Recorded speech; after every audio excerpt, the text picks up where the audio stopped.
frosting na highlight. Di ba may foil?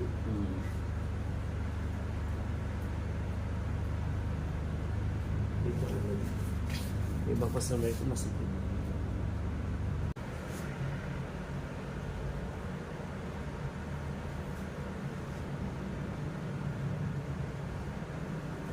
Hindi lang tagal. Depende sa buhok ang pagano. Ha? Depende sa buhok. Oo, ang alam mo pa ang bleach, yung mga ganito. Wala tong oras na hanggang 30 minutes ka na. Wala si katulad sa kulay hanggang 30 minutes to 1 hour, di ba? Pag nakuha na. Ito wala. Kasi Agad. mayroong target tayong sinusunod eh. Oo, agad to. May target tayong kinukuha. Paano tablet? Target mo kung may white. Kailangan na sa ganito mo yung bibig mo pag bleach mo malapit sa ganyan.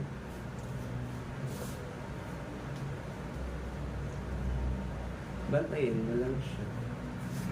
Kasi baka pagbukas mo naman. Tanggal na rin na. Bumagsak sa baba, ibig bumagsak yung pictures. Hindi kabisa, itong gamot na to, sobrang kabisado ko lang kung makakilala na. Maganda rin pag ano yun. No? Kasi sa mga katulad namin, katuwid kayo, di ba, yung product, no? Kabisado mo na, di ba? Alam mo na yung ano. Kasi pag bago na, namapa ka, di ba? Pag Kaya sa ginawa ka ganito- mo, alam mo kung ano eh. Sa gamot, ganun din kami. Kailangan magkakasundo din kami. Kailangan, parang sa customer, ganun din.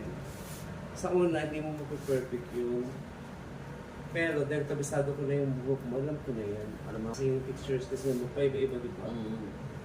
Stylist. Pero pag sa una, talagang magaling na ito ng hairstylist. Una pa lang, kapaano na yan. Mga ganito, isang oras to, ganyan. Depende. Pag yan nag-react na yun, wala pang oras, bibitawan ko na yun. Kasi every 15 minutes may sisilipin yung buhok. May standard na tayo dyan sa ganyan. Kaya nga pala, hindi nga pala sa oras-oras. No? Wala.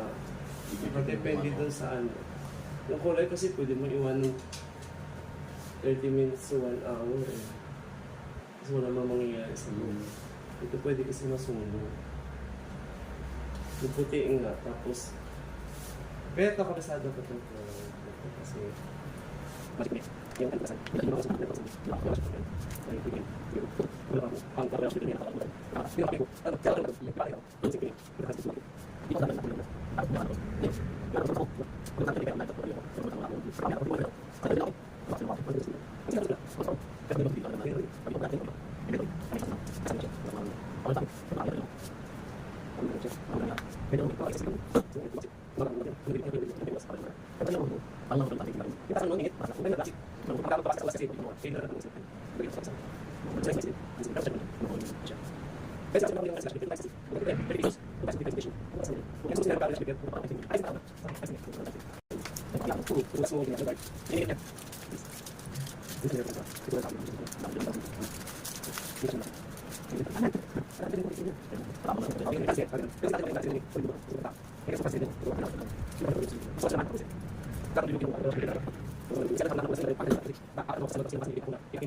masasabi mo sa hair mo? Ganda. Color mo. Ganda.